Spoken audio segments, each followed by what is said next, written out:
Vamos lá, meus irmãos, vamos lá. Continuando aqui, nosso primeiro dia de aula de missões 1 e 2. Esse é o segundo bloco. Então, como eu apresentei há pouco para os irmãos, dei o meu testemunho, o texto da minha vida, falamos um pouco sobre a nossa ementa, programa de aula, distribuição das matérias, comentamos um pouco sobre esse coração missionário que é o coração de Deus, com relação a essa obra inacabada, que só terminará na redenção de todas as coisas, na consumação dos séculos, ou melhor dizendo, quando todas as coisas tiverem sido redimidas e estivermos ali no desfecho da história, né? Então agora eu vou passar para vocês um material que é algumas perguntas, algumas interações que eu registrei aqui para vocês, e a gente vai estar lendo agora juntos, tá bom? Primeira aula, aula introdutória, teologia de missões e conceitos missiológicos. Texto bíblico, Gênesis 3:7. Vamos ler Gênesis 3:7, 15 e 21, irmãos.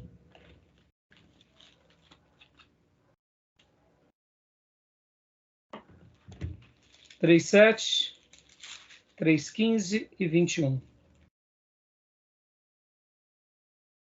Quem achou pode ler, por gentileza. Amém. Gênesis 3:7, 15 e 21. Então o Senhor Deus formou o homem do pó da terra. 3:7. Os olhos dos dois se abriram e perceberam que estavam nus. Então juntaram folhas de figueira para cobrir-se. 3:15. Porém, inimizade entre você e a mulher, entre a sua descendência e o descendente dela.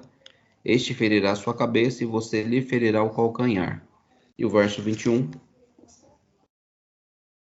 O Senhor Deus fez roupas de pele e com elas vestiu Adão e a sua mulher. Joia. Esses textos aqui mostram, irmãos, que missões começam quando? Quando houve a queda. Houve a queda, Deus já foi, eu diria, ao encontro dos seus filhos para tentá-los trazer de volta.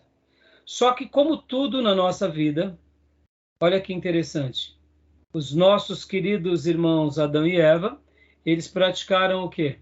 Eles tentaram dar um jeitinho para Deus, né?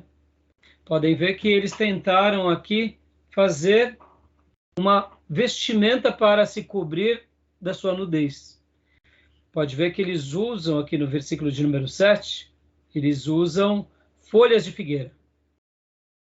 É aqui o homem tentando esconder a sua nudez pelas suas práticas, ou seja, já que pecamos, já que estamos destituídos da glória de Deus, agora a gente precisa da nossa religião.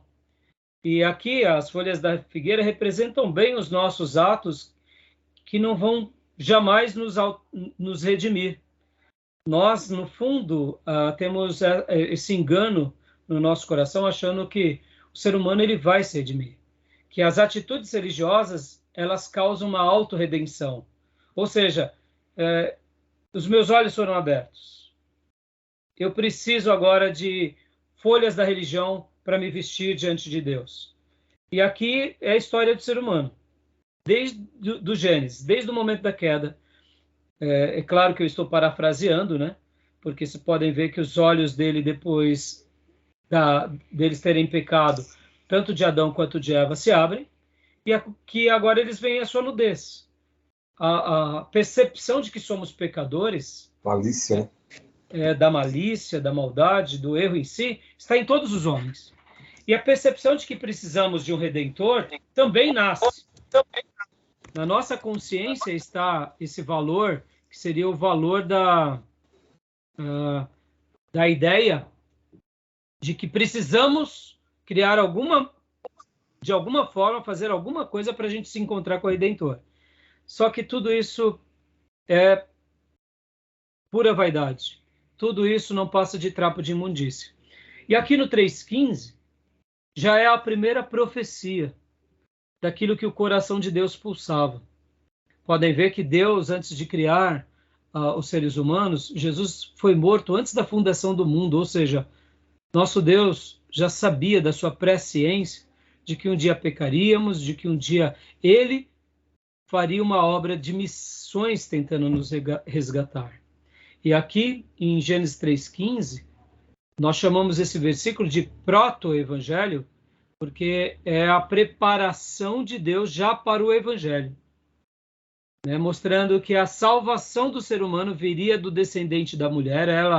Esse descendente pisaria a cabeça da serpente, a serpente feriria-lhe o calcanhar, dando aquela ideia de Jesus na cruz, né? A morte, no caso, fere Jesus.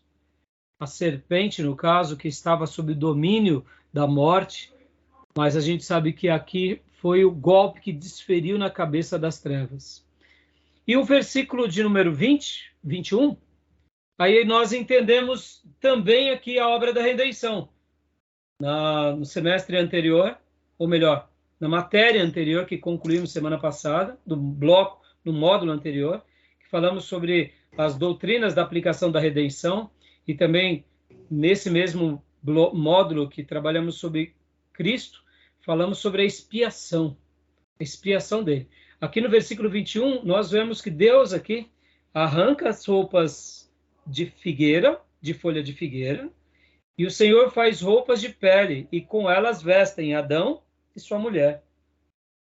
O que entendemos aqui? Que o Senhor já estava profeticamente já dizendo: Adão e Eva, sem sangue puro, não há remissão de pecados. E aqui o próprio Deus, possivelmente, já estava fazendo essa obra expiatória, já estava fazendo aqui os primeiros sacrifícios da história, que representaria e tipificaria o próprio Filho de Deus. Podem ver que aqui o texto diz que Deus, aqui o Senhor, faz roupas de pele e com elas veste Adão e sua mulher. É muito mais aqui do que uma vestimenta pela vestimenta. Aqui já entendemos teologicamente, que é Deus já ensinando Adão e Eva a fazer o seu primeiro sacrifício, ou o próprio Deus ensinando eles: olha, Adão, Eva, eu vou dar o caminho para que vocês entendam que um dia virá o Redentor, mas para que vocês se acheguem diante de mim, vocês precisam de um animal, de um cordeiro. Então, Deus faz aqui o primeiro sacrifício. Aqui não é uma questão fashion apenas, né?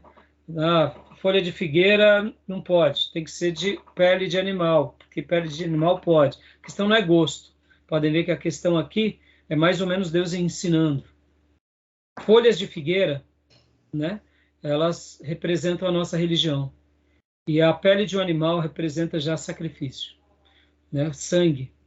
Algo derramado para que possa redimir, resgatar, possa trazer de volta o homem com Deus. Então, missões, Deus já estava dando o caminho do resgate. Eu me lembro que, em certa ocasião, eu ouvi a seguinte frase, que o que é missões?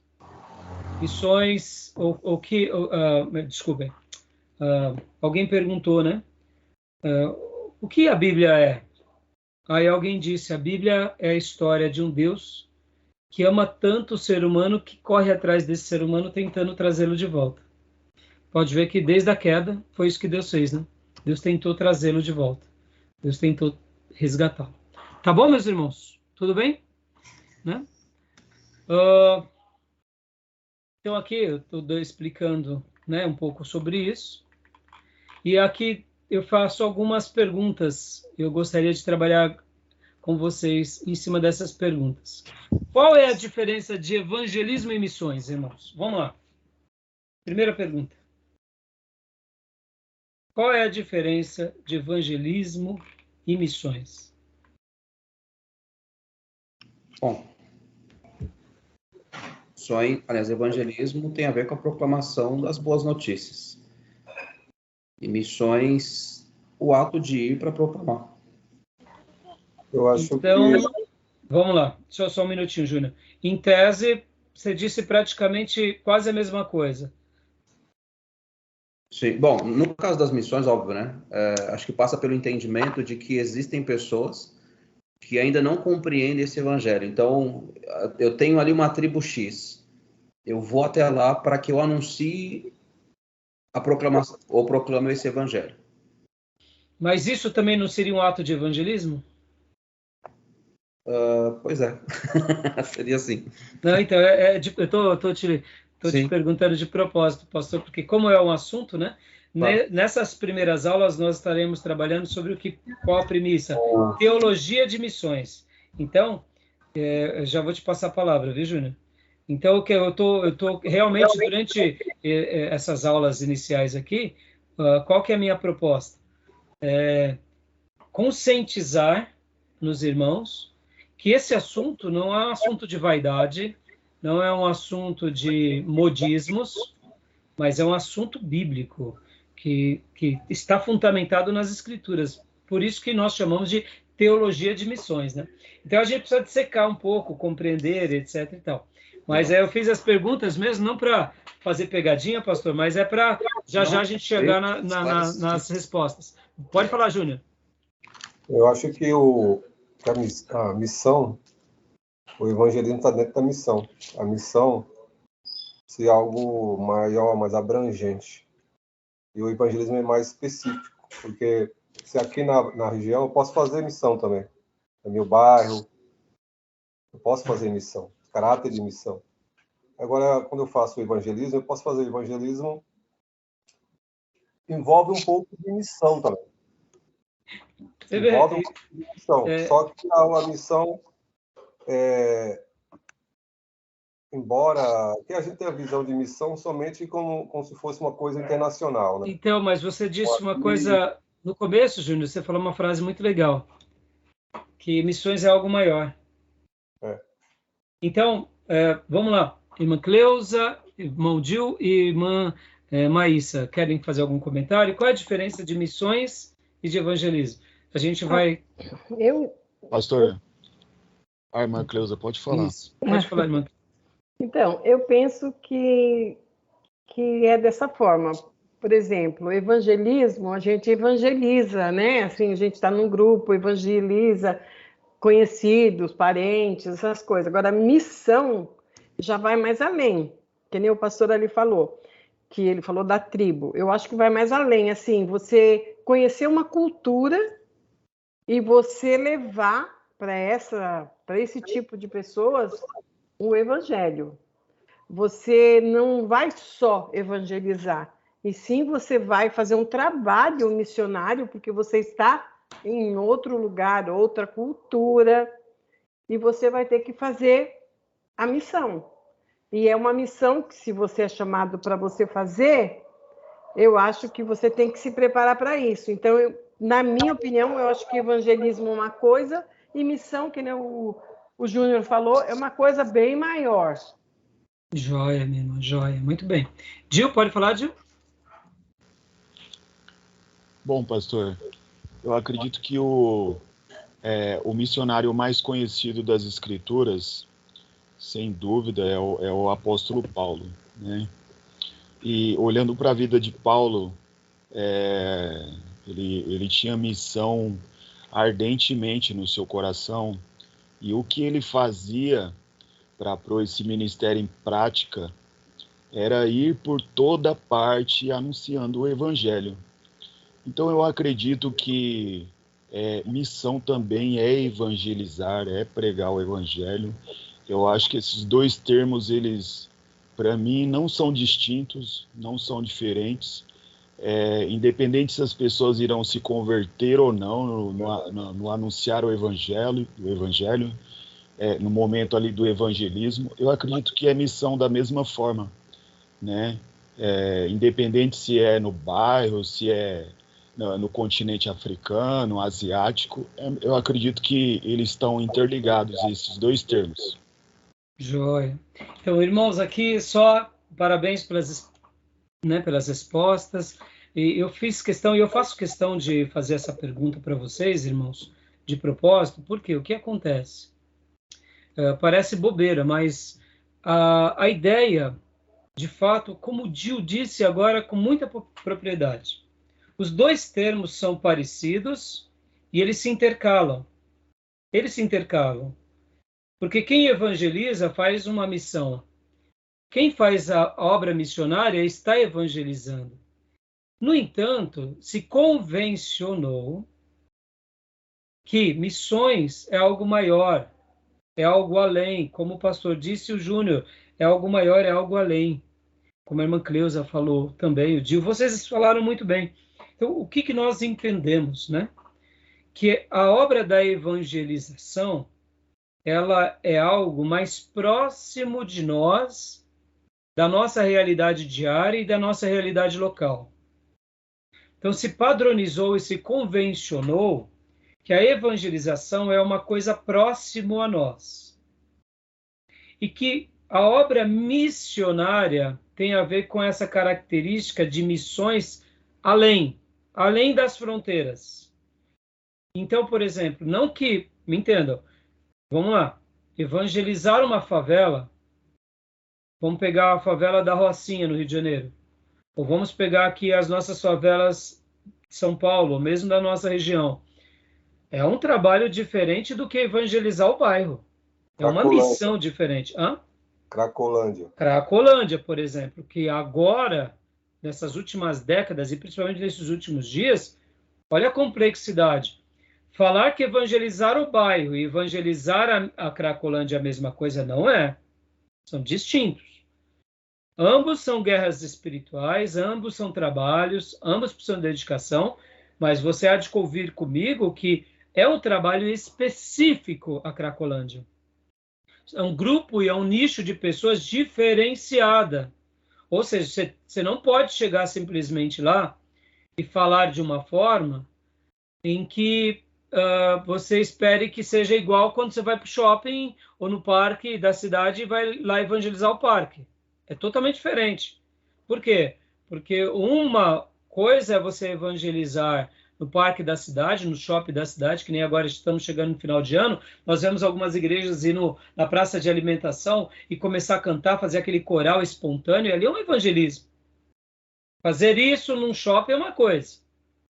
Todo mundo grava, todo mundo pega o seu iPhone, seu smartphone, grava, publica, reposta, tem aquela coisa linda, porque vê pessoas emocionando, param de comer. Tá bom.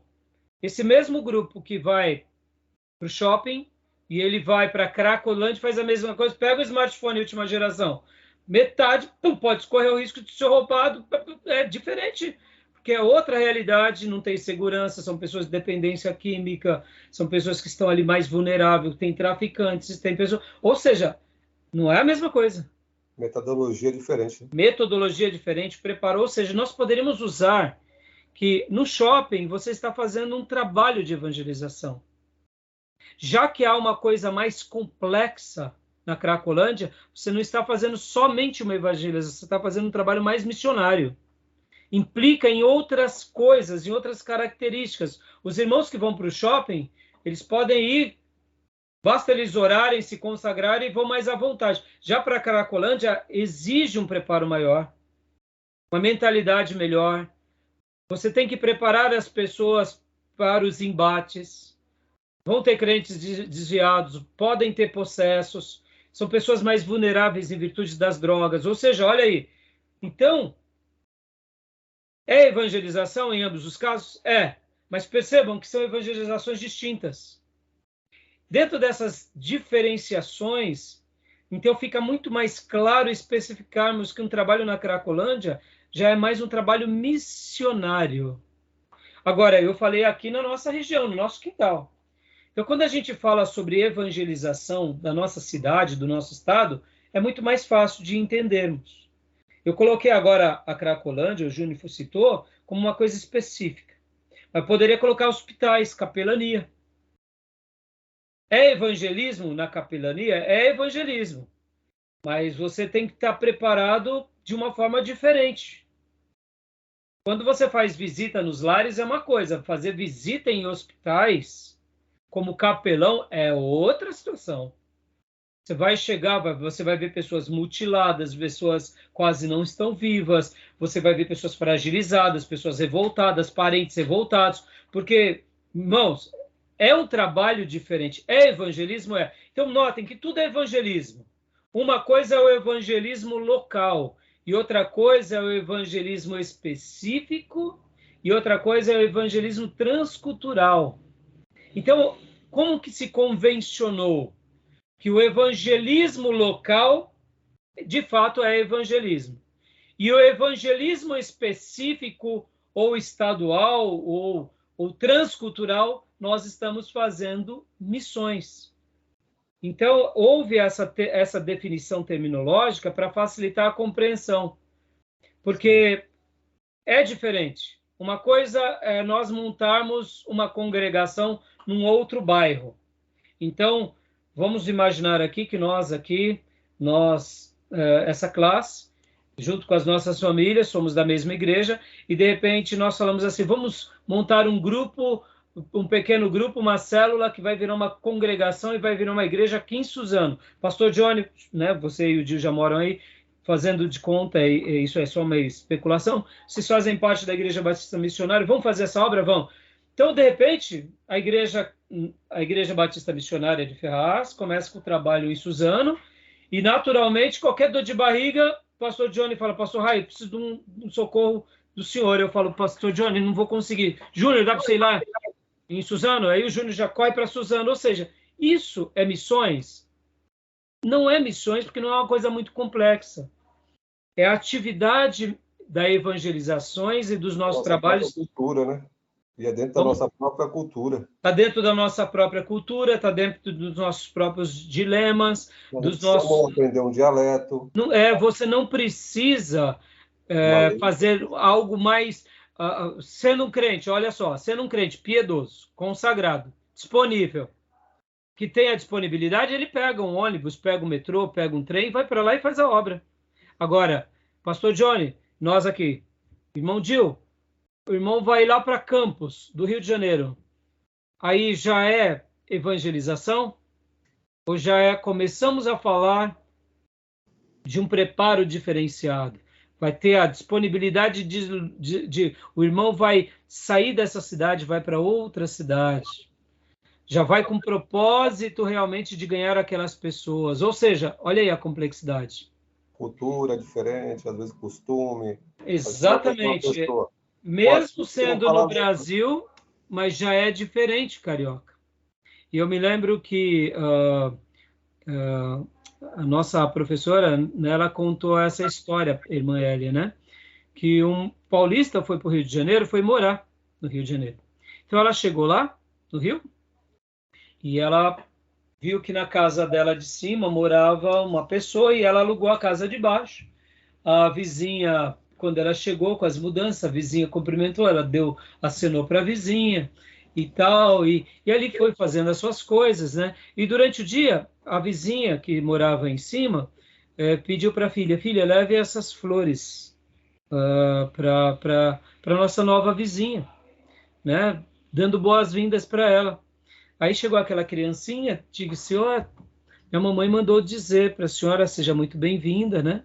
No nosso bairro, aqui nessa rua, e vai ser um prazer ter a senhora. Ela agradeceu, a paulista agradeceu aquela criança. E, de repente, no dia seguinte, ela estava saindo para o comércio e cumprimentou a vizinha. Aliás, antes disso, né? A paulista disse assim para a criança, diga para sua mãe muito obrigado, eu vou colocar essas flores no vaso. E aí a criancinha já foi para casa e avisou a mãe, né? E no dia seguinte, quando a paulista saiu para fazer uma compra, viu a vizinha, acenou, bom dia, vizinha. A vizinha pegou a janela e fechou brava, tipo assim. Aí ela falou, nossa, o que aconteceu? Ontem estava dando beijos, abraços, mandou a filha trazer flores e hoje chega para mim, me trata assim. Ela chegou, falou, nossa, o que eu fiz bem? O que eu fiz? Não sei, se alguém fez alguma coisa. Aí foi lá na casa da vizinha, falou, vizinha, me desculpa, fiz alguma coisa? Aí ela falou com aquele tom carioca, você paulista, mal educada, eu falo para você, dou bom dia, boas-vindas, minha filha leva uma flor e você faz isso comigo? O que eu fiz? Você coloca no vaso? Mas eu coloquei no vaso. E aí ela, como assim? Para o carioca, vaso é privada. Então, quando ela disse, a paulista disse para a carioca, agradeça a sua mãe, eu estou colocando no vaso, na nossa perspectiva de paulista, é o nosso vaso. Não é vaso com água, para pôr no murchar. O carioca é privado, eles chamam vaso, não chamam de vaso, chamam de o vaso para eles é privada, né? Então a leitura que ela fez é que paulista mal educada é essa. Chega aqui, ao invés de me tratar com respeito, fala que vai colocar as flores que eu dei boas-vindas na privada. Perceba, irmãos, olha a complexidade, né? Coisa simples. É uma cultura. Imagina no sertão nordestino, no sul, imagina em outra nação sul-americana, imagine em outro país. Então, a pessoa que vai fazer uma obra missionária, ela tem que estar preparada para isso. Tá? Oi, pastor. A disposição no caso muda, né, pastor? Exato. Por isso que a gente convencionou esse padrão. Não muda, né? A ferramenta é a mesma. A ferramenta é a mesma. A ferramenta é para a salvação de todos. Exatamente. Mas a disposição humana em cada um de nós, isso muda, porque as culturas são diferentes. Exatamente. Então, se convencionou que evangelismo fazemos próximo, aonde não tenha dificuldade, isso não quer dizer que também não tem embate, que não tenha guerra espiritual. Então, essa é a obra do evangelismo e da evangelização. E as missões é algo mais específico, que exige um preparo maior do crente, daquele grupo, daqueles que estão indo ou daqueles que estão apoiando. Por exemplo, irmãos, muitos irmãos, por vaidade, querem enviar os obreiros, mas na hora que vem a complexidade de se fazer um trabalho de missões, jogam a peteca. Aliás, jogam a toalha. Falam, não, é muito difícil. Ô, Gil, volta do Rio de Janeiro para cá. Não imaginei que ia ter que ficar orando por você tanto, jejuando tanto, investindo financeiramente. Não, pelo amor de Deus, meu irmão. Eu achei que as coisas iam ser mais fáceis. Porque, irmãos, a obra missionária, ela se resume muito a algo muito lindo, que é o seguinte. Há alguns que vão para dentro do poço e outros que seguram a corda com aquele que desce. Então, descer já é difícil. Quando eles chegam lá no fundo do poço, que eles pegam mais 2, 3 famílias, agora a gente tem que puxá-los de volta. Ou seja, se para descer já deu um trabalhão, imagina para puxá-los, entendeu? A obra do missionário é essa obra dessa complexidade, dessa disposição e desse chamamento onde Deus fala, meu filho, eu quero que você entre dentro do poço, como foi o seu caso, Gil. Quando o pastor falou e Deus te despertou, o que Deus estava dizendo? Vá, mergulhe dentro do poço. Mas você tem que ter uma igreja que te segura fora do poço. Percebam, é um conjunto. E agora, nem todos irão para dentro do poço, mas eu diria que a igreja local é aquela que segura essas cordas em oração, em apoio, em maturidade e em investimento. Então, percebam, então se convencionou. Tudo bem? Ficou claro para os irmãos? A diferenciação do evangelismo, da evangelização e das missões?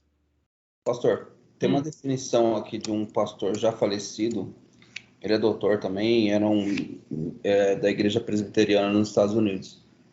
Ele diz o seguinte, evangelismo é a igreja crescendo onde está, e missões é a igreja crescendo onde ela não está. Dr. Ralph Winter. Muito ótimo. Excelente. Onde ela não está. Ou seja, é um outro lugar, e mesmo assim há uma outra complexidade, há uma outra disposição, como o Gil colocou aqui. Você tem que saber que as coisas não são tão simples. Começa por um chamado, por uma vocação. Depois dessa vocação tem que ter clareza, tem que ter preparo, tem que ter... E depois a manutenção, ou seja, é diferente. E onde um acréscimo aí que é da fala do Johnny aí, esse conceito aí, da onde a igreja não está e não tem ninguém que possa fazer. Você vai lá num país que tem uma língua lá que não tem ninguém que vai pregar o evangelho lá, de lá mesmo. Então um país vai ter uma pessoa que estuda a língua, a cultura e vai encaminhar essa pessoa. E aí onde entram algumas outras terminologias, talvez vocês já ouviram falar de missionários autoctones. O que seriam eles, né? Seriam esses que você ganha lá nesse lugar, nessa tribo, você prepara eles, eles agora estão fazendo um trabalho como Sim. missionários autóctones. Ou seja, porque o missionário transcultural é esse que sai daqui e vai para lá. O outro é aquele que você ganha para que ele difunda lá. Sim. Por isso que as duas terminologias, o evangelismo e missões, elas acabam se entrelaçando. Mas didaticamente, e como conceito teológico e como conceito estrutural, é importante a gente ter essas separações. Deixa eu explicar outra coisa aqui, irmãos. Qual é a diferença também de evangelismo e evangelização? Na perspectiva da igreja e do crente.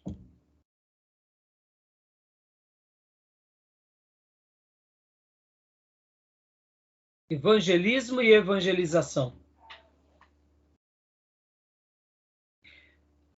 Vou tentar melhorar essa pergunta. Proclamação do evangelho e evangelização ou evangelismo? Parece que é simples, mas há uma diferença. O evangelismo você pratica sozinho, como você. Geralmente a evangelização pode ser uma tarefa sua, mas está ligado mais à igreja local. Podem ver que um cristão, ele deve apoiar na evangelização. E seria bom que ele fizesse a obra, como disse Paulo a Timóteo, a obra do evangelista. Lembra que Paulo recomenda a Timóteo para que ele faça a obra do evangelista? Timóteo era um missionário? Não, Timóteo era um pastor. Paulo era um missionário.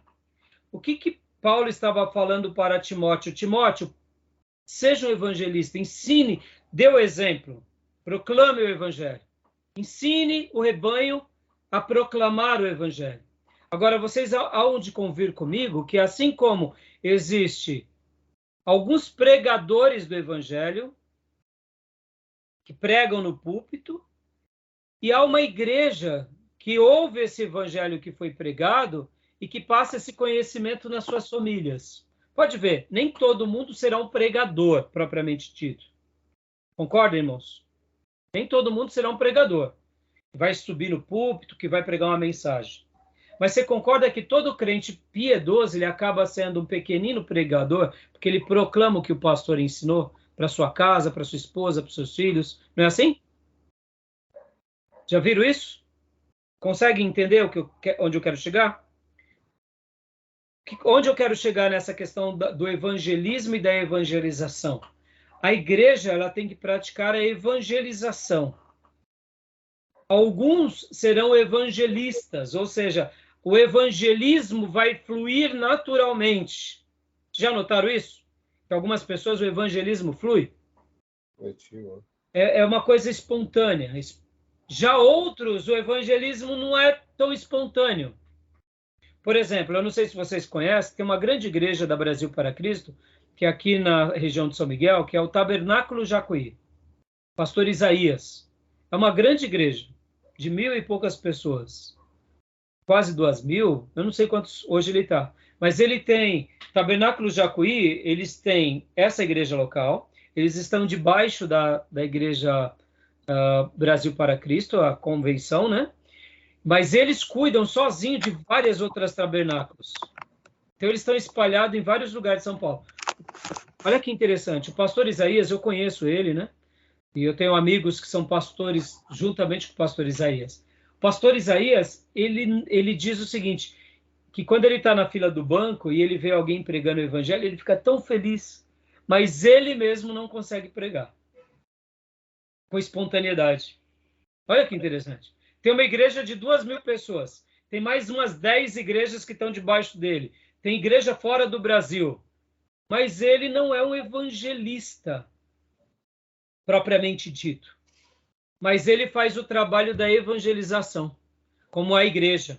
Ou seja, ele como pessoa física, ele tem dificuldade, mas ele prepara a igreja dele para quê? Para que faça essa frente. Geralmente o pastor é o exemplo, né? Mas no caso deles, perceba, ele não é esse exemplo, mas ele tem esse coração na obra e ele vai ganhando as pessoas e vai deixando com que as pessoas ganhem umas às outras e tragam para a igreja, e quando trazem para a igreja, aí ele ganha dentro da igreja. Então, ou seja, ele é bom para ganhar as pessoas dentro da igreja. Fora da igreja ele tem dificuldade. Olha que interessante. E só para vocês terem uma ideia, o slogan do Tabernáculo Jacuí é uma igreja de pastoreio excelente. Ou seja, ele não é um evangelista, mas a igreja dele faz um trabalho de evangelização. Coisa linda, não? Está entendendo? A evangelização está mais ligada à igreja. E é importante a gente jogar essa centelha na igreja, que a igreja seja uma igreja de evangelização. Agora, é claro, irmãos, né? Isso vai depender muito da igreja e do pastor, porque tem pastores que vão ser mais mestres, outros serão mais pastores, propriamente dito, outros serão mais... Cada pastor vai ter um viés, outros serão missionários, né?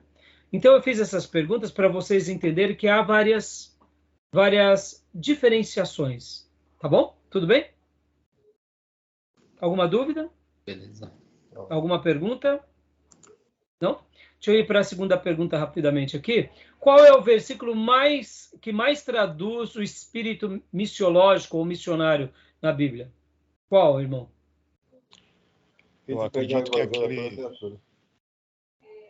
Vamos lá? Pode falar, Gil? Acredito que aquele texto que o senhor mesmo mencionou no início, Isaías 61, é um texto que expressa demais a missão de Jesus, e também o texto que eu tenho no meu coração, que é o de Mateus 16, a missão da igreja.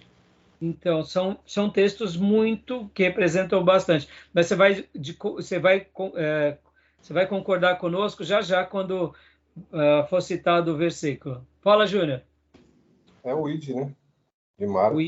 O ID, não tenha dúvida. O ID acaba sendo a grande, vamos falar aqui, o grande imperativo da obra, né? Então, ele traduz. Mas deixa eu tentar explicar. Qual é o versículo que representa o coração missionário da Bíblia? O coração missionário da Bíblia. Vamos lá, vamos ver se vocês lembram. Eu falaria também Mateus 28, mas o senhor já disse que não, então estou tentando pensar em algum outro aqui, ou pelo menos lembrar em algum outro. Aquele de Abraão pode ser um, né? Então, a Bíblia toda vai estar repleta, né, irmãos? E o Mateus 28, o ID, eu diria, é o grande imperativo, né? Uhum. É a grande tarefa para cada cristão nesse projeto da evangelização. Isaías, Isaías 6, que Jesus aparece lá, quem irá por nós? Isaías 6 também é outro. Perceba, tem muitos textos, mas talvez a minha pergunta não foi tão clara, mas eu extraí isso da professora Elia Tonini, que ela falava que o coração missionário da Bíblia está expresso em João 3,16. O grande projeto de missões de Deus na Bíblia está em João 3,16. Não sei se vocês concordam, né? Mas porque em João 3,16, porque Deus amou o mundo de tal maneira que deu seu Filho unigênito, para que todo aquele... Desculpa, perdão. É que as boas notícias, eventualmente, já traduzem a ideia, né, dessa missão. Quem na realidade, quem é alcançado por essa graça, consequentemente, vai levar isso adiante. Exatamente, porque o que acontece, né? Quando nós pensamos sobre o projeto missionário, quem começa com ele, talvez a minha pergunta, de fato, vou até reformular melhor depois. Quando a gente pensa em missões, nós pensamos em nós. Mas, na realidade, quem foi o grande missionário sobre todos? É a própria Trindade. É a própria Trindade. Então, ali nasce, eu poderia dizer, então, qual é o versículo que mais expressa, ou de onde nasce, toda essa ideia missiológica nas Escrituras? É João 3,16. Porque Deus ama o mundo de tal maneira que dá o seu Filho unigênito, para que todo aquele que nele crê não pereça, mas tenha a vida eterna. Então, nós chamamos João 3,16 como o coração da Bíblia. Por que ele é o coração da Bíblia? Porque ele resume, nesse texto, todo o projeto redentivo de Deus para nós. E é por causa disso que a gente entende o ID, não é? Então, como eu disse, a minha pergunta talvez não foi muito feliz. Eu não soube perguntar para vocês. Mas tudo que vocês disseram, Mateus 28 é o grande imperativo, Isaías 6 é a grande vocação, né? Abraão, saia da tua terra, né? Dá aquela ideia de obediência. Os próprios textos que vocês citaram, Isaías 61 também, a síntese, pode ver que Jesus, quando começa o ministério, ele repete em Lucas 4, que se cumpriu Isaías 61, ou seja, né? Agora, tudo bem? Jóia até aí? Pastor, e Romanos 10, na fala de Paulo ali? Pois todo aquele que invocar o nome do Senhor será salvo. Aí ele começa dizendo, né? Como, pois, invocarão aquele em quem não creram?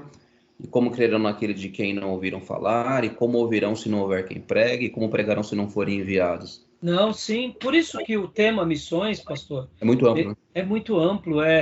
Nós vamos ver missões o tempo todo. E eu fiz questão de, nesse segundo bloco, ler Gênesis, para mostrar que logo depois da queda, nós, seres humanos, tentamos criar roupas da religião para se encontrar com Deus, para esconder a nossa nudez, mas tudo isso é inútil. E Deus, então, promete o Messias, o proto-evangelho, o Salvador, que esmagará a cabeça da serpente, e o próprio Deus, logo na sequência, faz o quê? Roupas de peles de animal, já mostrando o sacrifício. E por isso que João 3,16, a gente sai da perspectiva humana e a gente vai para a perspectiva divina. Porque, na realidade, compreender de missões é se lembrar de Deus. Ele, como grande pai, que dá o filho, que é o próprio missionário que vem nos salvar, e o Espírito Santo trabalhando o tempo todo nessa obra, para quê? Para atrair novos filhos. Em primeiro lugar, para capacitar o Filho de Deus a não pecar, para realizar uma obra inédita e exclusiva, e o faz. E depois, essa obra nos atinge. Então, pode ver que o tema missionário, missiológico, ele está na Bíblia toda.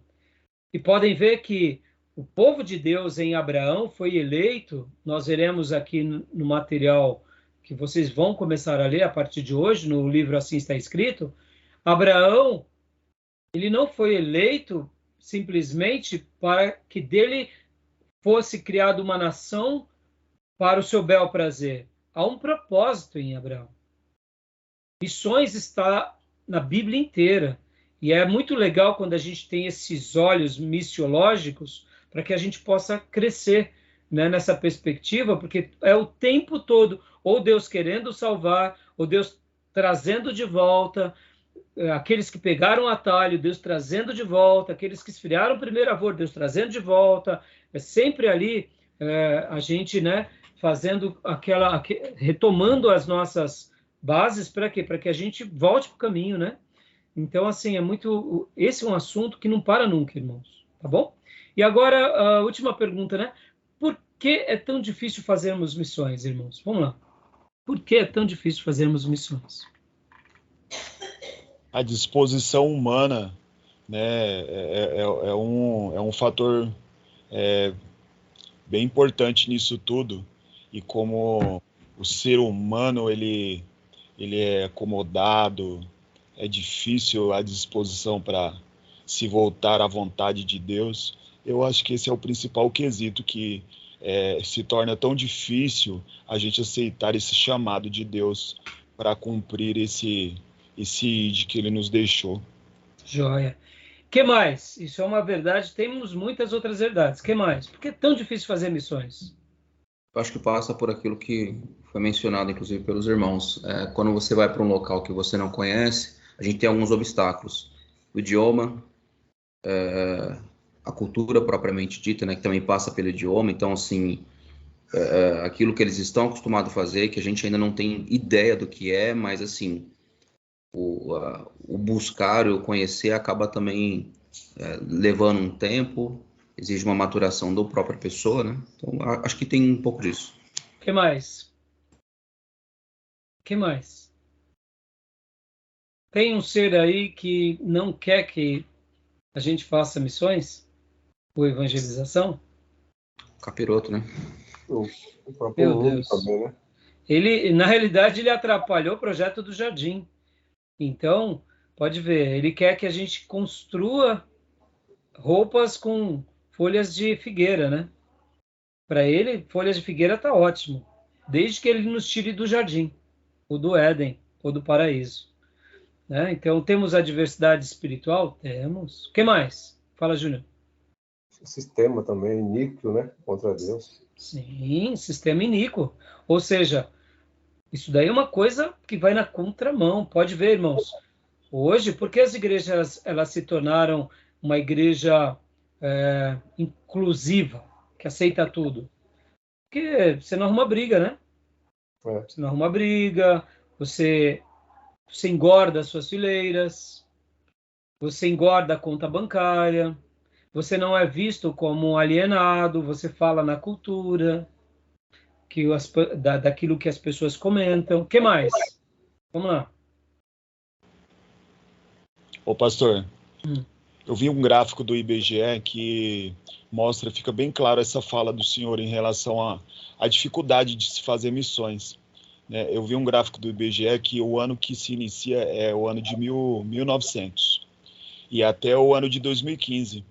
No ano de 1900, praticamente 100% dos brasileiros, eles se autodeclaravam ou cristãos católicos, apostólicos romanos, ou protestantes, né? Quase 100% dos brasileiros. E até 2015, esse declínio é muito considerável, e o gráficozinho assim ficando vermelho, sabe? E eu acredito que essa dificuldade de se evangelizar, hoje o número de pessoas que professam não ter uma religião ou não acreditam em Deus, o número é bem maior. Então, temos também o que? A gente tem embates com outras religiões? Sim. Que tem a guerra do sistema, do mundo espiritual. Sim. Percebam, irmãos, são muitos motivos para a gente não fazer missões. Ou não praticar evangelização.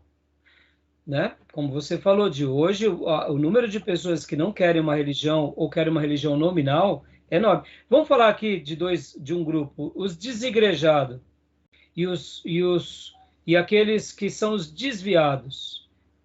É fácil falar para um desigrejado? Difícil. O que faz uma pessoa ser um desigrejado? Se a igreja é um lugar maravilhoso.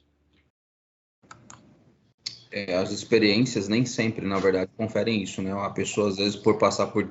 Enfim, não vou entrar no mérito aqui nos detalhes, né? Mas acaba vendo a igreja como sendo um lugar de repulso e não um lugar onde a gente pode ter comunhão com uns com os outros e com o próprio Deus. Então, vamos colocar aqui, pastor, uma culpa nos falsos profetas que prometem uma coisa que eles sabem que não vai entregar.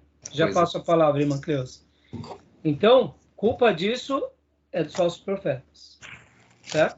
Segundo lugar, as pessoas que entram na igreja pelas motivações erradas. Então, quer dizer, sempre existirão aqueles que estão indo buscar uma coisa pela motivação errada. Agora, quando eu sou uma pessoa que prega um evangelho que Jesus não pregou e prometo coisas que Jesus não prometeu, e aí une-se a esses que vão buscar uma coisa do seu bel... Aí pronto, o capiroto deita e rola. Aí nasce os desigrejados. Né? É claro, teremos escândalo em qualquer igreja? Teremos escândalos e problemas. Mas percebam, olha a quantidade de desigrejado que tem. Irmãos, esses dias atrás eu conversava com um pastor, já tem um tempinho, e eu falava com ele sobre um seminário, que ele fez o curso, tudo, e ele falou assim, pastor, eu estou tendo um professor lá no seminário e tal, que, olha, o camarada conhece demais, viu? Demais, é bom demais. Só que tem só um detalhe, ele é pastor sem igreja. Ele é um pastor desigrejado. Eu falei, filho, se um crente desigrejado já é um problema, imagina um pastor desigrejado que ainda leciona no seminário. Vai fazer o quê no seminário? Pelo amor de Deus. E pastor, até onde eu lembro, precisa ter um rebanho, né? Como é que... Não, olha onde chegou. Eu acho que os seminários também, nessa hora, eles precisavam repensar E qual é a proposta deles? Né? Porque eu acho que estão fazendo um desserviço ali para os alunos. Vocês estão aqui aprendendo de uma teologia que é só teoria. Meus irmãos, percebam, eu falei há pouco aqui do desigrejado e agora eu vou falar aqui do crente desviado. O crente desviado, ele acha que conheceu. Então, se torna mais difícil. Então, assim, existem muitos motivos para não fazermos. E existem muitos outros para fazermos. A gente precisa limpar as arestas e focar naquilo que realmente importa para nós. Fala, irmã Cleusa. A irmã deu a mãozinha. Não, eu queria dizer assim, os desigrejados, eles não aceitam que fale que eles estão... por eles não ter uma igreja, eles acham que eles estão certos porque eles saíram do sistema, né? Eles acham que nem esse daí que está no seminário. Se ele sair do sistema, por que ele volta para aprender no seminário? Então, né? É uma pergunta. Agora, ele volta para ensinar ainda, né, irmã? Não tem lógica. Ele volta para ser um crítico de uma coisa que ele não faz mais. É um teórico.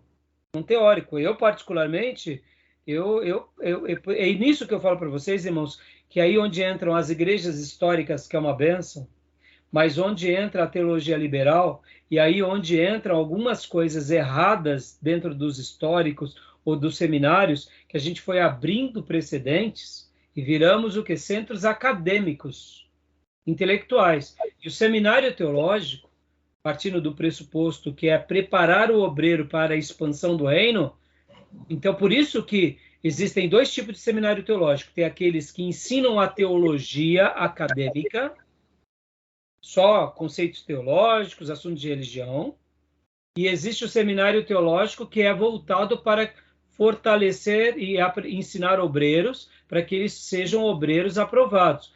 Esses acadêmicos, eu sou contra, porque fazem um desserviço.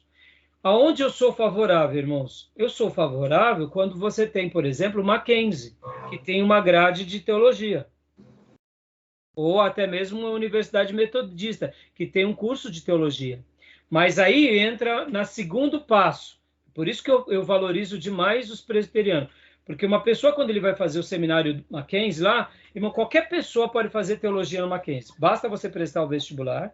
Se você passar no vestibular para teologia, você paga a mensalidade, você está matriculado, você se torna um teólogo, tá bom? Então, o espírita pode fazer teologia no Mackenzie, o católico, o evangélico e até o ateu.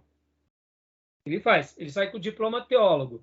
Agora, na igreja presbiteriana, já que o Mackenzie está debaixo da igreja presbiteriana, porque o Mackenzie é um braço da igreja presbiteriana do Brasil, o que acontece? Para você ser um pastor presbiteriano, aí você sai com o seu diploma do Mackenzie e leva lá para o seu pastor da igreja presbiteriana.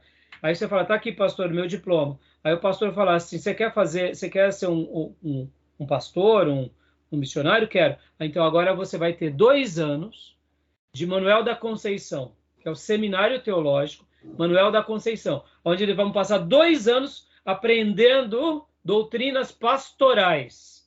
Que já que lá ele aprendeu sobre teologia de uma forma geral, agora ele vai ser lapidado pelos pastores, num curso teológico, e depois de 2 anos, se os pastores verem que ele tem base reformada, eles valorizam a Bíblia, eles são pessoas piedosas com a Bíblia, eles não abrem mão, etc, etc, são consagrados, têm uma vida ética, aí os pastores aprovam ele teologicamente, aí eles vão para uma terceira coisa que é a comissão de ética, vão avaliar esse candidato, vão fazer um pente fino nesse candidato para depois virar um pastor. Ou seja, percebam, não é porque fez seminário presbiteriano, ou melhor, Mackenzie, que ele já vira um pastor. Entendeu, irmão? Então, assim, fazendo aqui um pente fino, limpando, né?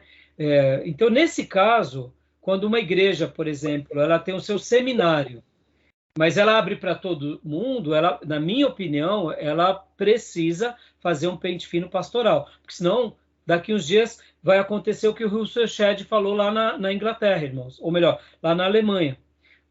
O doutor Russell Shedd, enquanto estava vivo, ele trouxe uma mensagem de líderes e ele falou nessa mensagem o seguinte, que a filha dele, ou o genro dele frequentavam uma igreja, ou era o filho dele, a nora, lá na Alemanha, em que a igreja teve que se reunir e colocar no estatuto da igreja que o pastor que fosse assumir aquela igreja tinha que ser crente.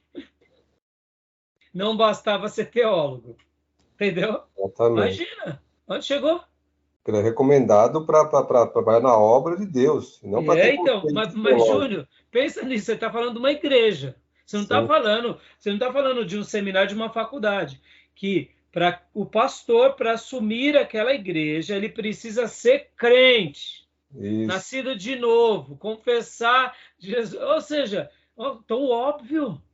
Mas por que chegou a esse ponto absurdo lá na Alemanha, nessa igreja? E aqui possivelmente devia ser uma igreja histórica. Não sei que igreja, se era luterana, batista, metodista, qual que era. Mas era porque muitos pastores que estavam ali naquela igreja eram só teóricos, teóricos, falavam da Bíblia, mas depois iam lá para endossar os pecados para os seus ovelhas. Ou seja, olha onde chegou. Entendeu, irmãos? Então, por que é tão difícil se fazer missões? Ter vida, né? Temos uma complexidade imensa, né? Tá bom? Joia, meus irmãos? Vamos aqui para o próximo detalhe aqui. Um detalhe interessante nos nossos dias tecnológicos. Leia para nós, pastor John. Opa, deixa eu compartilhar aqui. Que horas são? Não vou parar aqui a gravação agora e já vou abrir o último bloco. Tá bom, meus irmãos? Tá bom? Então, alguma pergunta até aí? Tudo bem? Então, vou parar aqui.